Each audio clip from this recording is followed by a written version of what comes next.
त्योहार लेकर रंगों की बौछार, होगा अबीर और गुलाल का साथ, गूंजेगी ढप और चंग की थाप।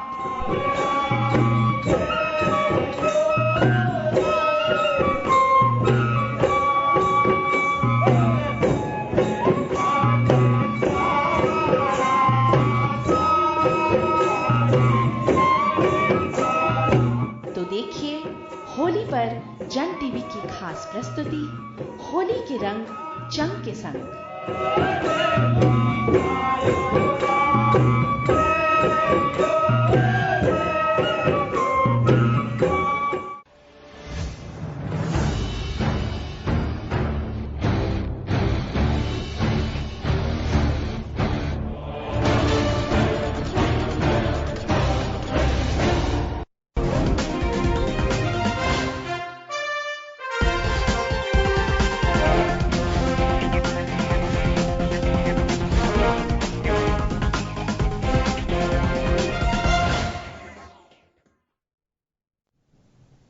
ब्रेक के बाद एक बार फिर आपका स्वागत है। आप देख रहे हैं खास खबर और हम चर्चा कर रहे हैं एग्जिट पोल और 5 राज्यों के आने वाले चुनाव परिणाम से पहले क्या मुद्दे रहे। पूरे चुनाव कैंपेन की बात करें तो क्या विकास का मुद्दा रहा, आइडियोलॉजी कहीं चली, उन तमाम पहलुओं को लेकर के हम चर्चा कर रहे हैं। नरेंद्र मोदी पूरे कैंपेन में छाए रहे।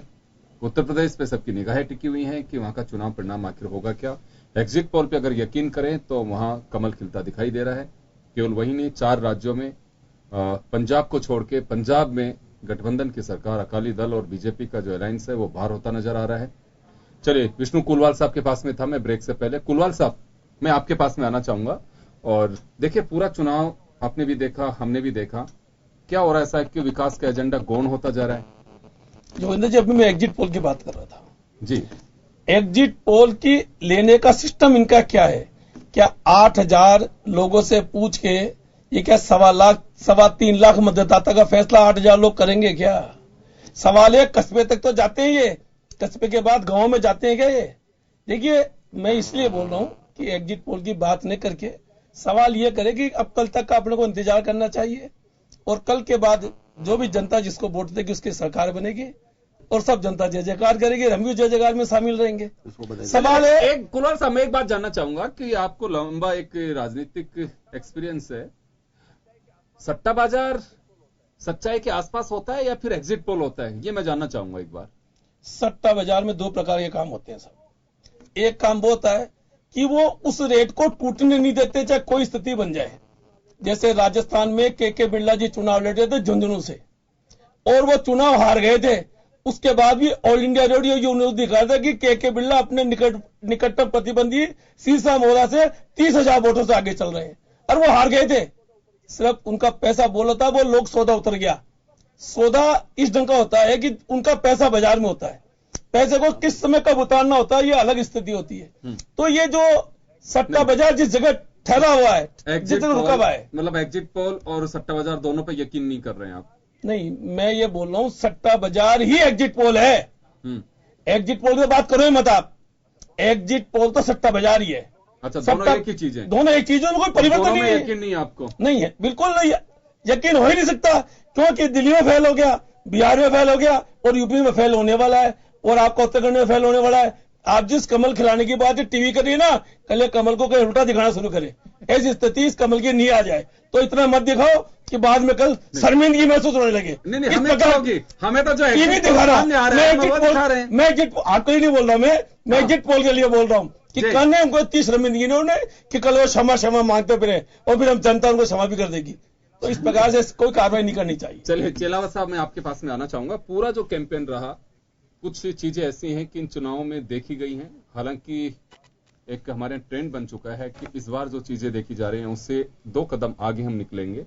आइडियोलॉजी और विकास का मुद्दा चुनाव में गौण होता नजर आ रहा है। अभी गोरेराज हमारे साथ पैनल में थे तो वो कह रहे थे कि विकास नहीं और पे कोई बात ही नहीं की, जबकि प्रधानमंत्री अपने अगर 2.5 साल में कुछ किया तो वो गिना करके वोट ले सकते थे। उसके अलावा जो पूरा एक वो देखें हम कैंपेन के दौरान, जो एक इतिहास रचा मोदी साहब ने कि किसी प्रधानमंत्री ने रोड शो नहीं किया किसी भी असेंबली इलेक्शन के दौरान, उनको 2 दिन लगातार रोड शो करना पड़ा। नहीं, उसमें योगेन जी आपको ये ध्यान में रखना होगा कि वाराणसी जो है वो वहां पर प्रधानमंत्री नहीं, वहां पर एक लोकल सांसद भी है जी। और उन्होंने इस चुनाव के माध्यम से एक सांसद की हैसियत से अपनी जनता के बीच में मुखातिब हुए और उनके इससे उन्होंने सतत संपर्क किया। इसलिए ये कहना कि एक प्रधानमंत्री ने रोड शो किया, अगर रोड शो करना होता तो उत्तर प्रदेश के अंदर और 5 राज्यों के अंदर जो चुनाव हुए हैं वो कहीं भी जाकर रोड शो ऐसे भी कर सकते थे, लेकिन जो वाराणसी के अंदर उन्होंने समय दिया है, उन्होंने अपना आपको एक लोकल सांसद के रूप में जनता के बीच में प्रस्तुत किया है। दूसरी बात आप एक और देखना होगा कि पिछले यूपीए गवर्नमेंट ले लीजिए कि प्रधानमंत्री अगर लाल किले से भाषण भी देते थे तो वो बिल्कुल कांच के कटघरे में खड़े होकर फिर भाषण देते थे और ऐसा लगता था जैसा कोई सारा आटे गिनी के ऊपर होने वाला है। लेकिन नरेंद्र जी मोदी ने उसको भी तोड़ा है और जनता के बीच में सहजता के साथ ऐसे मिले हैं वो कि जैसे आम जनता और आम जनप्रतिनिधि जो और विधायक और सांसद मिलते हैं अपनी जनता से, इस प्रकार उन्होंने प्रयास किया। मैं हालांकि एग्जिट पोल पर विश्वास नहीं करता हूं, लेकिन हमारे कार्यकर्ताओं के दम पे और जिस प्रकार का जनमानस हमारे कार्यकर्ताओं के द्वारा हमको फीडबैक मिल रहा है, उससे लग रहा है कि लगभग हम 5 राज्यों में सरकार बनाने की स्थिति में है। और शायद लगभग 1-1.5 महीने पहले मैंने जन टीवी पे कहा था, तब सब आप लोग हंसे भी थे कि मणिपुर के अंदर भारतीय जनता पार्टी बहुत अच्छी स्थिति में है और बहुत अच्छी तरह से गेन कर रही है। और आप ये चुनाव, ये टीवी के ऊपर समाचार आ रहा है, अखबारों में भी आ रहा है, जैसा अखिलेश जी स्वयं हार स्वीकार कर चुके हैं, उनको लग रहा है कि निश्चित रूप से हमारी सरकार नहीं बनने वाली है। लोगों को नानी याद आती है, उनको बुआ याद आ रही है कि बुआ के साथ मिलकर हम सरकार बना लेंगे। तो ऐसा कुछ नहीं है और उन्होंने एक प्रयास करके भी देख लिया है कि कांग्रेस के साथ में उन्होंने जो गठबंधन किया है, हो सकता है अगर इसके कारण ही अखिलेश यादव, हालांकि हारना उनका पहले से तय था, लेकिन हो सकता है कि कांग्रेस से जो गठबंधन किया उन्होंने, उस गठबंधन के कारण उनको बुरी स्थिति में आना पड़े। ऐसा लग रहा है कि यह गठबंधन तो हार का गठबंधन है, इसलिए यह बंधन तो हार का बंधन है। और इस प्रकार अखिलेश यादव स्वयं स्वीकार कर चुके हैं कि शायद हमने गलती की है कांग्रेस के साथ समझौता करके। और वो इसीलिए आज उनके बयान आ रहे हैं, टीवी पे भी आ रहे हैं, अखबारों में भी आ रहे हैं कि हम मायावती के साथ मिलकर सरकार बनाने की कोशिश करेंगे। तो मैं आपसे वही कह रहा हूं कि लोगों को नानी याद आती है, इनको बुआ याद आ रही है। तो इस प्रकार जो हुआ, और मैं मायावती आपकी क्या लगती है मुकेश जी? आपकी पार्टी क्या लगती है बता दो। कोलवाल आपकी पार्टी क्या लगती है कोलवाल जी? वो भी बता रहा हूँ, आप बता दो। आप चुप रहोगे तो मैं बता दूंगा। बता दीजिए। आपको याद होना चाहिए गेस्ट हाउस कांड। वो हमें याद नहीं है। नहीं, आप तो मैं कह रहा हूँ ना, हमारी क्या लगती है बता दो आप। कल्याण भाई उनकी तो बुआ लगती है। मैं आपके बीच में नहीं बोला था गोलवाल जी, बताओ तो पड़ेगा ना। मैं बता रहा हूँ पर आप उसको रिपीट मत करो। हाँ, गैस कांड क्या गेस्ट हाउस कांड हुआ है। कल्याण सिंह जी ने एक बहन की तरह उनको बहन मानकर एक भाई जैसे रक्षा के लिए पहुंचता है, ऐसे कल्याण सिंह जी ने उनकी रक्षा करी थी, वरना वो गेस्ट हाउस कांड तो लाक्षागृह हो जाता। उस रोज वहां से मायावती जी की डेड बॉडी बाहर आती। तो लालजी भाई टंडन क्या थे? तो हम तो ये कह रहे हैं लालजी भाई टंडन क्या थे? लालजी टंडन ने किया, वो भी भाई के रूप में रहे। तो ये मैं आपसे कह रहा हूँ ना, तो हमने उस बात को, मैं आपसे आम आदमी पार्टी की क्या बात करें साहब? उत्तर या गुजरात, पंजाब के अंदर उड़ता पंजाब जो इन्होंने फिल्म के माध्यम से एक नशाबंदी के खिलाफ एक कार्यक्रम बनाया था, और आपने देखा होगा इनके जो नेता जिनको प्रस्तावित कर रहे हैं मुख्यमंत्री के रूप में, वो खुद ही मंच पर से नशे के अंदर उठ के पड़ रहे थे। तो कथनी और करनी में आम आदमी पार्टी और जनता इसको जान चुकी है। मेरा एक सवाल है मुकेश जी, आपने कहा कि वो भगवंत मान की बात कर रहे हैं, मैं कोई नाम नहीं ले रहा हूँ। सभा के दौरान वो हाथ हिला रहे थे और वो थोड़ा लड़खड़ा करके गिर गए थे, लेकिन उनके लिए कहा जा रहा है कि वो ड्रिंक नहीं किए हुए थे, बेशक चाहे कुछ भी कहा जा रहा हो। और करनी और कथनी, भाई भतीजावाद, परिवारवाद, मुझे लगता है कि देखिए राजनीतिक दलों को अपने श्रीमुख से इन सब चीजों की चर्चा नहीं करनी चाहिए, क्योंकि कथनी, करनी, परिवारवाद कोई राजनीतिक दल अछूता है नहीं इससे। नहीं, आप ये देखिए ना जी, आप ये हिंदुस्तान के अंदर 10 सालों के बाद में पहली बार ऐसा हुआ कि यूपीए गवर्नमेंट के बाद में जब एनडीए की गवर्नमेंट बनी है, तब जनता को लग रहा है कि इस नेता में भी दम है और इनकी नीतियों में भी दम है। उसी का परिणाम है कि जिस नोटबंदी के ऊपर आपके चैनल पे भी मैं कई बार आया हूं और कई चैनलों पे गया हूं, नोटबंदी और नोट बदली के ऊपर जो जितनी बहस हुई है, उसके बावजूद आप देख लिए हिंदुस्तान के अंदर जहां भी चुनाव हो रहे हैं, चाहे वो महाराष्ट्र का चुनाव ले लीजिए, महाराष्ट्र में आप ये नहीं कह सकते कि शहरी क्षेत्र में लोगों ने भारतीय जनता पार्टी को वोट दिया। वहां पंचायतों के चुनाव हुए, जिला पंचायतों के चुनाव हुए, वहां भी भारतीय जनता पार्टी भारी बहुमत के साथ जीती। और वहां तो हमारे सामने एक संकट यह था कि हम अपनी ही विचारधारा के दूसरे दल के साथ भी, जिनके साथ हमारा कोalition था, उनके साथ में हमको चुनाव लड़ना पड़ा। लेकिन वहां जनता ने दोनों ही एक ही विचारधारा को स्वीकार किया, बाकी सारी विचारधारा को उन्होंने बिल्कुल सुपड़ा साफ कर दिया है। उड़ीसा के अंदर देख लीजिए, उड़ीसा के अंदर इस नोटबंदी के बाद ही इस नोटबंदी के बाद ही वहां पे भारतीय जनता पार्टी को बहुमत मिला है। इसलिए आप ये तो कहिए मत, भारतीय जनता पार्टी के जो नेता है उनके ऊपर भी, माननीय नरेंद्र जी मोदी के ऊपर और उन पार्टी की नीतियों के ऊपर इस जनता का विश्वास बढ़ता जा रहा है। और जो हम आपसे नारा दे रहे हैं कि कांग्रेस मुक्त भारत, बहुत जल्दी कांग्रेस मुक्त भारत होता जा रहा है। जहां जहां भी चुनाव हो रहे हैं कांग्रेस साफ होती जा रही है, अन्य दल साफ होते जा रहे हैं। इसलिए कांग्रेस मुक्त भारत और भारतीय जनता पार्टी पूरे हिंदुस्तान के अंदर अपना कमल खिलाने की ओर अग्रसर है। और निश्चित रूप से जो 5 राज्यों के चुनाव है, 5 राज्यों में भारतीय जनता पार्टी सरकार बनाई। चलिए अर्चना जी, मैं आपके नहीं, पास मुख्य नहीं हाँ, नहीं जी। आप ये तो बता दीजिए कि जो माननीय अटल बिहारी वाजपेयी जी बोलते थे कि विपक्ष सशक्त होना चाहिए, तो आपके अटल जी के भी विरोध में हो गया आप लोग? नहीं, ये कोई नहीं विषय नहीं नहीं नहीं नहीं नहीं, ये कोई नहीं, विषय आपने नहीं है। कहा था कांग्रेस मुक्त की बात, मैंने नहीं किया, हाँ, आपने की है। हाँ, मैं आपने कह रहा कहा हूँ। कांग्रेस मुक्त, अब फिर विपक्ष भी खत्म, तो आप अकेले क्या करोगे? वोटर वोट भी आप है। नहीं, ये आप क्या जनता करोगे तय- अकेले? ये जनता तय करेगी, देखो, ये जनता तय करेगी। आपकी बहुत गलतफहमी है, बहुत अहंकार है। ये जनता तय अहंकार करेगी। जनता बता नहीं, हम देगी। नहीं कर रहे हैं, जनता कर रही मुकेश है। जी बिल्कुल हम आपको अपने- जनता बता देगी आप जी अर्चना जी, ये जनता तय कर रही अर्चना है। जी ये जानना चाहता हूं, देखिए पूरा कैंपेन आप लोगों ने सुना देखा भी, आप लोगों को राजनीतिक एक्सपीरियंस भी है। पूरे चुनाव में अभी की बात नहीं है, केवल उत्तर प्रदेश का इश्यू नहीं है, इससे पहले 4 राज्यों के जब चुनाव हुए थे 2013 के अंदर, उसके बाद में दिल्ली का चुनाव हुआ, महाराष्ट्र हरियाणा हुआ, मुद्दे धीरे धीरे गौण होते जा रहे हैं। बिल्कुल योगेंद्र जी, आपकी बात सही है, क्योंकि मुद्दों से बड़े नारे हो गए और नारों के से बड़े जुमले हो रहे हैं राजनीति में। और जब जुमलों के आधार पर वोट पड़ता है और परसेप्शन भी पीछे रहता जा रहा है अब तो ऐसी अवस्था में इस तरह के बड़े बोल भी काम करने लगे कि कांग्रेस मुक्त भारत बना देंगे। लेकिन आप जितने इनरोड्स क्रिएट कर रहे हो, चाहे नॉर्थ ईस्ट में जा रहे हो चाहे अन्य राज्यों में जा रहे हो, आप भूल रहे हो कि आपके पास अपने वजूद पर, अपने आधार पर चुनाव लड़ने की शक्ति या वो सेना नहीं है। आप कांग्रेस के लोगों को ही ले रहे हो, तो आप तो कांग्रेस युक्त होते जा रहे हो, ये आपको समझना पड़ेगा। और चूंकि एक बार आपको प्रचंड बहुमत मिला, तो ये देश की जनता है जो समय भी देती है। और आपने अमूमन देखा होगा कि कड़ियां भी जुड़ती जाती है नीचे तक कि सब इस पार्टी की सरकार केंद्र में, तो अगर हम इस तरह से चयन करेंगे तो हो सकता है कि हमारे काम हो। अन्यथा जिस प्रकार का प्रवृत्ति इन लोगों की है कि ये लोग जनता के बीच में जाकर के जिस तरह की भाषा का इस्तेमाल करते हैं, वो पूरी तरह से ध्रुवीकरण की नीति पर आधारित होती है। आपने देखा यूपी के जितने फेजेस में इलेक्शन हुए, जहां इनको लगा यहाँ पर हमें माइनॉरिटी के मुद्दे को नहीं उठाना है, वहां पर इन्होंने मुद्दे दूसरे रखे, राम मंदिर तक को बीच में ले आई है। और जब उन क्षेत्रों में गए जहां पर इनको संभावना लग रही थी कि माइनॉरिटी का वोट जो है वो ज्यादा संख्या में, तो वहां जाकर शमशान कब्रिस्तान की कहानी कहने लगे। तो ये सारी बातें इस बात की गवाह है कि इनके लिए जनता के बीच में जितने भी निर्णय लिए गए, जैसे सर्जिकल स्ट्राइक हो, वो एक फीट था आर्मी का, वो राजनीतिक कोई युद्ध नहीं था, या यूं कह सकते हैं कि राजनीति के लोगों के द्वारा लड़ी गई लड़ाई नहीं थी जिसमें जाकर के वो अपनी उपलब्धि बता रहे थे। विशेषकर भारतीय जनता पार्टी की कोई अपनी सेना नहीं गई थी संगठन के पदाधिकारियों को, हमारी आर्मी का काम था जो निरंतर हमेशा करती रही है। तो हर चीज का राजनीतिकरण करते हैं और वहीं पीडीपी के साथ गठबंधन बनाकर सत्ता में कायम भी रहना चाहते हैं। आपको एक मैं उदाहरण दे रही थी पहले भी जब मैंने बोलने का प्रयास किया था। मणिपुर जो नॉर्थ ईस्ट का स्टेट है, वहां पर जो नॉर्थ ईस्ट के लिए एक कोalition का एक फोरम बनाया इन्होंने, उसमें भी कांग्रेस के ही एक नेता है जिनको अपने पक्ष में इन्होंने लिया। जितनी गवर्नमेंट्स को टॉपल डाउन करने का प्रयास किया, कांग्रेस की सरकारें थी, माननीय न्यायालय ने हस्तक्षेप करके इनको आईना दिखाया।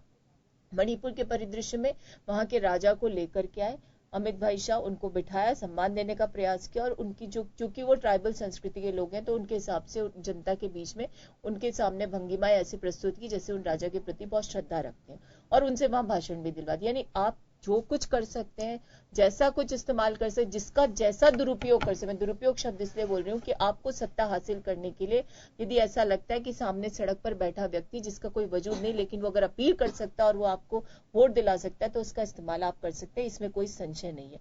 तो संसाधनों का दुरुपयोग करना, अधिकतम दोहन करना, दूसरी पार्टी के लोगों की चलती गाड़ी में बैठ जाना, और ये तो महाराष्ट्र के निकाय चुनाव में पूरी तरह साबित हो चुका। एमएनएस का पूरा विलय कर लिया, एक दो जगह कांग्रेस के ऐसे लोगों को शामिल कर लिया एक बात जानना चाहूंगा निकाला। अर्चना जी मैं एक बात कहना चाहूंगा कि देखिए ये बात सही है कि उत्तर प्रदेश में जमकर तोड़फोड़ हुई है और बीजेपी पे आरोप भी लगे कि उधार के कैंडिडेट्स के आधार पर चुनाव लड़े, लेकिन ये केवल बीजेपी ने पहली बार किया राजनीति में, या तो हर बार ऐसा होता है कि जब सत्ता के करीब कोई पार्टी होती है या हर पार्टी करती आई है। तो मैंने वही कहा कि हम आइडियोलॉजी, हमारे मुद्दे, या फिर हम कहें कि परिवारवाद, ये राजनीति में देखिए गौण होते वो चीजें, अवसरवाद सबसे बड़ा है कि आपका अवसर क्या कहता है, परिस्थितियां क्या कहती हैं, आपको उसके अनुसार ढलना पड़ेगा। नहीं, योगेंद्र जी, लेकिन दोहरे चेहरे की बात हुई ना। एक तरफ तो आप कहते हैं भ्रष्टाचारियों को साथ नहीं रखेंगे, उधर बाबूभाई कुशवाहा को बसपा से निकाला जाता है, ये उसको अपने गले लगाते हैं। या उत्तराखंड में जिन विधायकों के लिए कहा कि भ्रष्टाचारी, कांग्रेस के खुद मोर्चा खोले रखा जब सत्ता में वो लोग, जब ये लोग विपक्ष में रहे, आज उन्हीं 13 विधायकों को टिकट दे दिया। ये उत्तर प्रदेश में हो गया, ये मणिपुर में हो रहा है। तो फिर आपके मूल्य, आपकी संस्कृति, मैं तो ये कहना चाहूंगा कि विचारधारा, उस पर चुनाव हो चाहे इतिहास हो, एक लेसन होता है, उसमें समझना चाहिए कि वास्तव में किस स्थिति की परिस्थितियों का सामना करना पड़ा है राजनीतिक दलों को। मैं तो ये कहना चाहूंगा, आज भी कोई पता नहीं है कि उत्तर प्रदेश में स्थितियां क्या बने। अखिलेश जी का बयान है जिसमें उन्होंने कहा कि सांप्रदायिक ताकतों को रोकने के लिए, उत्तर प्रदेश को रिमोट से चलाने के लिए हम मायावती जी के साथ जाना ज्यादा पसंद करेंगे। इसमें तो क्या संशय है। महागठबंधन बिहार में भी जो बना था वो सेक्युलर फोर्सेस मिलकर के बना रही थी। और ऐसी स्थिति अगर उत्पन्न होगी तो क्या परहेज रखना चाहिए, क्योंकि जो लोग मंदिर के नाम पर वोट लेते हो, जो आतंक के नाम को धर्म या संप्रदाय से जोड़ करके उसका ध्रुवीकरण करते हैं। चलिए, समय कम है, मैं एक बार समाजवादी पार्टी, विनोद यादव साहब, आपसे मैं मुखातिब हूंगा। मैं जानना चाहूंगा कि अगर बहुमत के करीब नहीं होते तो अखिलेश जी ने एग्जिट पोल्स पे जो रिएक्शन दिया कि क्या बीजेपी को आप वॉकआउट दे रहे हैं वहां पे, तो उन्होंने साफ कहा है कि बिल्कुल नहीं, हम रिमोट से नहीं चलेंगे, हम चाहे मायावती जी के साथ में जाना पसंद करेंगे। तो ये लगता है कि कभी एक वक्त था कि इंदिरा गांधी के खिलाफ सारे लोग एक मोर्चा साधने की कोशिश कर रहे थे। वो वक्त आ गया कि हम नरेंद्र मोदी को घेरने के लिए किसी से हाथ में कोई भी हाथ मिलाएगा। देखिए योगेंद्र जी, इंदिरा जी के समय की राजनीति में आज की राजनीति में बहुत ज्यादा फर्क है। उस समय सिद्धांतों से, इनसे अलगाव बहुत कम होता था। आज की जो राजनीति है वर्तमान में, खास करके हमारे जो प्रधानमंत्री जी जब से चुने गए हैं तब से जो बीजेपी की राजनीति चल रही है, उस राजनीति में जो जिन मुद्दों को उठाया जा रहा है वो देश के लिए बहुत हानिकारक साबित होंगे। जिस आधार से आपने पूरा प्रचार देखा होगा नरेंद्र मोदी जी का, मैं ज्यादा दूर नहीं जाना चाह रहा, उत्तर प्रदेश की बात है, उत्तर प्रदेश की करना चाह रहा हूँ। आपने देखा होगा दोनों शहजादों, एक भी शब्द उन्होंने ये नहीं बोला कि विकासकारी है, उन्होंने कहा कि ये 2 शहजादे। अमित शाह जी ने कहा 2 शहजादे, फिर उसके बाद में कब्रिस्तान, शमशान, फिर ये कह दिया कसाब, फिर ये कह दिया कि स्कैम। जिस तरह से भी आप चले, मैं आपकी बात से सहमत हूं, मैं आपकी बात से आप हमने आपको ब्रेक के बाद जोड़ा। मैं एक निवेदन आपसे ये करना चाहूंगा कि नरेंद्र मोदी में 10 कमियां रही। गोरेराज भी कह रहे थे कि वो कसाब एक आतंकी से पॉलिटिकल पार्टीज की अगर तुलना करते हैं तो मेरे ख्याल में कि बहुत ही गलत होगा। ये एक नया एक प्रचलन शुरू किया उन्होंने। मुझे भी लगता है कि शालीनता की भाषा का प्रयोग करना चाहिए, लेकिन बावजूद उसके एग्जिट पोल कुछ तस्वीर अलग पेश कर रहे हैं। नरेंद्र मोदी की 10 कमजोरियां होने के बावजूद भी आप लोग उन कमजोरियों को गिनाने में या उनको भुनाने में सफल नहीं रह पाए। वो अपनी कमजोरियों को ताकत बना करके सफल होते दिखाई दे रहे हैं। नहीं, ऐसा नहीं है। अभी जो आप जिस बात पे पहुंच रहे हैं ये जल्दबाजी की बात है। ये जब कल परिणाम आएंगे उसके बाद में इस बारे में कोई चर्चा। मैं तो एग्जिट पोल, अगर एग्जिट पोल पे यकीन करें तो मैंने बोला हम तो यकीन कर ही नहीं रहे ना, ये काल्पनिक बात है। हम बिल्कुल भी यकीन नहीं करें कि जो एग्जिट पोल दिखाए जा रहे हैं वो बिल्कुल सफल होंगे या ऐसा सही आकलन होगा, ये बिल्कुल नहीं है। जैसे हमारे साथी बता रहे थे बीएसपी के पहले से कि दिल्ली बिहार सब जगह फेल रहे। मुझे याद है बिहार के अंदर 167 सीटें बीजेपी की बताई थी, आई कितनी सीटें? आप 295 बता रहे हैं। 295 सीटें बीएसपी इसकी बीजेपी की उत्तर प्रदेश में किसी सूरत में नहीं आने वाली। 295 सीटें बता रहे हैं, 285 बता रहे हैं, 287 आएगी। जो भी आए मुकेश, जो भी ले आप सरकार बनाए, कोई बात नहीं। जनता का अगर आशीर्वाद आपको मिलता है तो आप बनाएंगे, हमें मिलता है तो हम बनाएंगे। लेकिन एग्जिट पोल की जो बात आप कह रहे हैं वही मैं कह रहा हूं। आप जिस पे विश्वास करने की बात आप नहीं कर रहे, हम भी विश्वास नहीं कर रहे, तो उसके ऊपर एक काल्पनिक चर्चा है। काल्पनिक चर्चा के ऊपर इस तरह का कोई जवाब देना मैं उचित नहीं समझता कि ये रिजल्ट बहुत अच्छे हैं। जहां तक आपने माननीय मुख्यमंत्री जी अखिलेश जी की बात की है, वो पहले भी ये चीज बीएसपी हमारे साथ में रही है और हम साथ मिलकर सरकार चला चुके हैं। और हम सबसे पहला जो बीएसपी का 93 का जो चुनाव था वो समाजवादी पार्टी और बीएसपी दोनों ने मिलकर लड़ा था और सरकार बनाई थी, सरकार बना के चलाई थी। कुछ बीच के अंदर ठीक है, कोई भी एक सांप्रदायिक ताकतों के साथ जाना उनका कोई उनकी राजनीतिक मजबूरी रही होगी, जैसा भी रहा होगा। लेकिन अगर ऐसी कोई परिस्थितियां बनी तो हो सकता है कि आगे भी इस तरह की गठजोड़ की संभावना बन सकती है, इसमें कोई बुरी बात नहीं है। जी चलिए, कुलवाल साहब, बुहा भतीजे को प्यारी लग रही है। और देखिए, ये तो एग्जिट पोल को चर्चा कर रहे हैं। प्यारी नहीं लग रही, याद आ रही है। हाँ नहीं, वो पूरे कैंपेन में भी बुआ को हमेशा याद रखा। और मैं अखिलेश के देखिए पूरे कैंपेन के दौरान एक बात मैं जरूर कहूंगा कि अखिलेश ने अपनी शालीनता को नहीं तोड़ा। और मुझे लगता है कि नई पीढ़ी एक नया जोश उनमें था, बावजूद उसके भी वो मुस्कुरा करके मोदी जी की हर बात का उन्होंने जवाब दिया। और उन्होंने डायरेक्ट ऐसा कोई अटैक नहीं किया जिसकी वजह से। योगेंद्र जी, शेष नारायण जी एक वरिष्ठ पत्रकार हैं, उन्होंने ये कहा है कि गोविंद बल्लभ पंत के बाद में अगर उत्तर प्रदेश की राजनीति में कोई चेहरा निखर के सामने आ रहा है तो सारे। मैं तो अभी भी कह रहा हूं, देखिए मेरे को पार्टी से किसी से वो नहीं, लेकिन अखिलेश को लेकर के मैं कहूंगा कि नए जो फेस इलेक्शन के दौरान जो सामने आ रहे हैं, पूरे चुनाव के अंदर बहुत शालीनता से, बड़े संयम के साथ में उन्होंने नरेंद्र मोदी जी की एक एक बात का जवाब दिया। और बहुत मुस्कुरा के कहा उन्होंने कि वो हमारे देश के प्रधानमंत्री हैं, मेरे आदरणीय हैं, मैं उनसे क्या बहस कर सकता हूं, मेरा उनका कद नहीं है, वो जो आदेश करेंगे हम तो वैसे ही स्वीकार कर लेंगे। तो ये मुझे लगता है कि छोटा कद हो, उम्र कम हो, लेकिन उनका बड़प्पन ही कह सकता हूं मैं तो। और ऐसे ही जरूरत है कि भारत की राजनीति में शालीनता होनी चाहिए।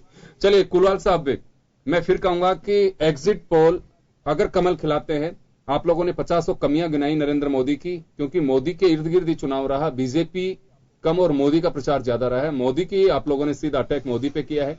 तो ऐसा क्या रहा कि मोदी फिर एक बार 2.5-3 साल बाद में, 2.25-3 साल बाद में भी अपनी बात को भुनाने में काफी कामयाब होते दिखाई देते हैं, अगर एग्जिट पोल सफल होते हैं तो। नहीं योगेंद्र जी, सवाल इस बात कर रहा है कि एग्जिट पोल को मान कौन रहा है जी, तो कमेंट कौन मान रहा है, कौन मान रहा है एग्जिट पोल को? इस यहाँ बैठे 5 लोग बैठे, आप एक अलग हट जाइए, 4 लोग बैठे, 3 लोग बोलते हैं मैं एग्जिट पोल को मान ही नहीं रहे। मैं भी कह रहा हूं ना, तो जिसको नहीं, चेला साहब ने बोला मैं भी नहीं मान रहा, तो क्योंकि इनको 287 दिख रही है। तो मेरा कहने का मतलब यह है कि जब कोई किसी को नहीं मान रहा तो इस विषय में बात नहीं करके अब कल एक्चुअल गिनती पे कल आएंगे हम, और जो जनता जिसको भी सरकार बनाने का मौका देगी, हम उस जनता का जय जयकार करेंगे। मतदाता है, मतदाता के हम आभारी हैं। मैं तो खास बात बोल रहा हूं, चुनाव आयोग को बधाई देता हूं कि इतने बड़े यूपी के इलेक्शन में कोई प्रकार का भी इस प्रकार की कोई गुंडागिरी नहीं, कोई रिपोलिंग नहीं हुई, और किसी पार्टी ने रिपोलिंग की मांग नहीं की, और एक भी व्यक्ति मरा नहीं इस पूरे चुनाव में। तो मैं तो सबसे अच्छी बात मानता हूं।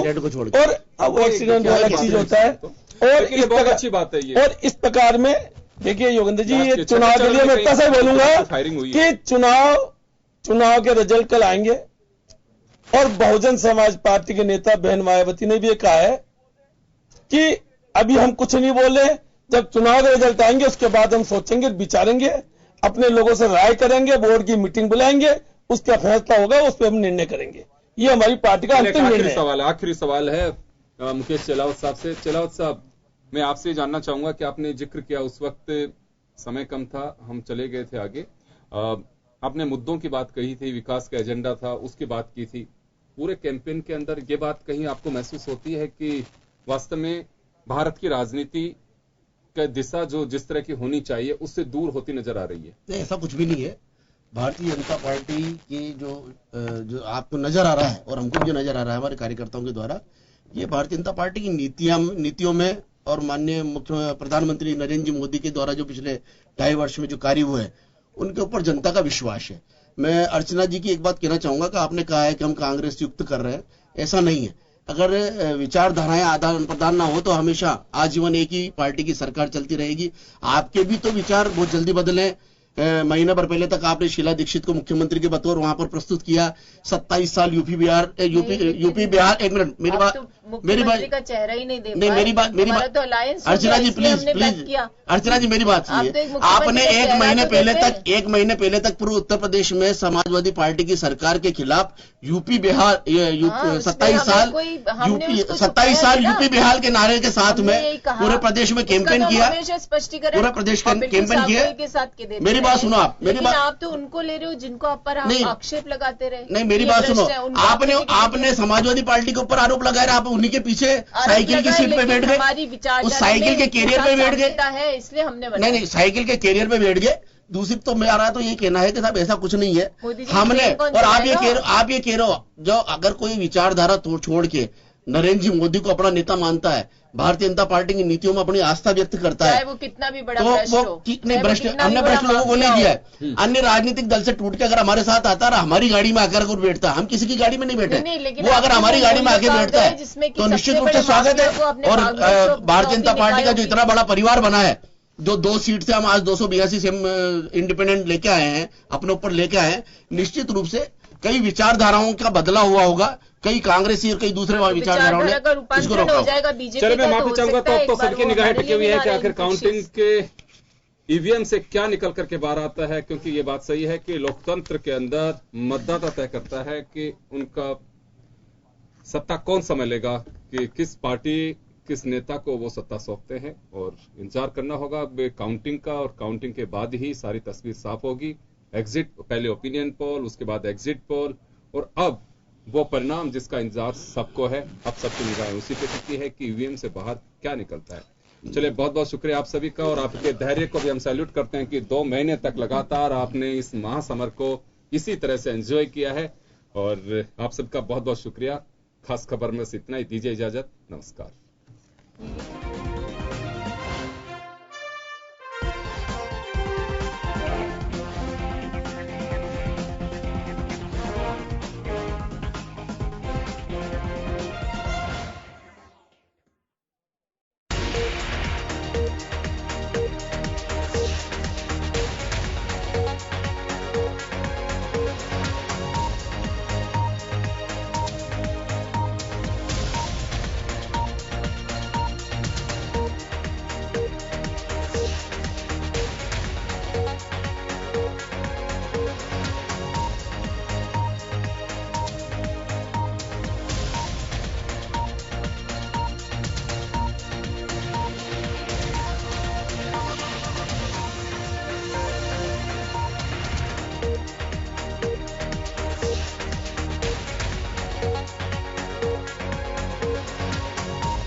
होली का त्योहार लेकर रंगों की बौछार,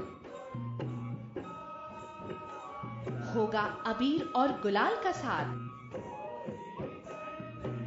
गूंजेगी ढप और चंग की थाप।